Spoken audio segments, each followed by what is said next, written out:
A young man went over to another Jew at a wedding. He said, "You remember me?" He said, "I don't remember you. Who are you?" He introduces himself. He says, "You were my student. Third grade. You were my student." "Yeah. Wow, I haven't seen you in so many years. How is your life? What are you involved in?" He says, "I'm a teacher." He says, "Wow, just like me. What inspired you to become a teacher?" "What inspired me to become a teacher was you." He said, "How did I inspire you to become a teacher?" "I saw what an impact you had on me. I realized what an impact I can have on children. I decided to go into education." He said, "What type of impact did I have on you?" So he said, "I'll remind you, but I'm sure you remember the story. There was one day that one of my friends got himself, his mother or father bought him a beautiful wristwatch, and I dreamt for a watch, and I didn't afford one. So I decided to steal his watch. He had it in his pocket. I took his watch, I stole it. He came into class, he saw somebody stole his watch. He came complaining to the teacher, somebody stole his watch. So you made an announcement. Whoever took this boy's watch, please return it." I was too embarrassed, and I didn't want to return it, so I didn't return it.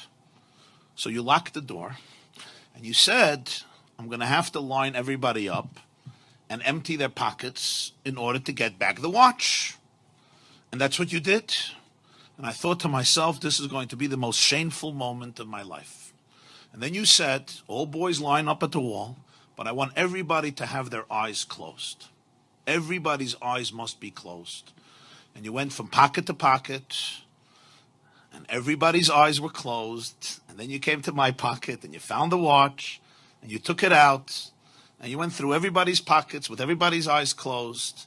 And then you said, "Okay, everybody can open their eyes." You gave the watch back to its owner, and you never ever said a word to me throughout the entire year. You never mentioned the story. You never mentioned the episode.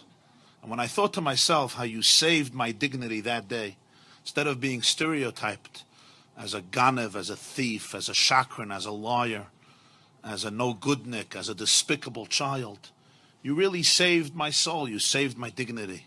And you never mentioned a word, not only to anybody else, not only to the owner, but even to me. It happened, it's over. I understood the message. And when I looked at that, I saw it. I said, wow, this is what a teacher is. This is what a real educator is. This is what I want to do with my life. And therefore I went into education. The teacher is listening to him and he says, wow, that's amazing. That's really amazing. But he says, but Rebbe, you don't remember the story?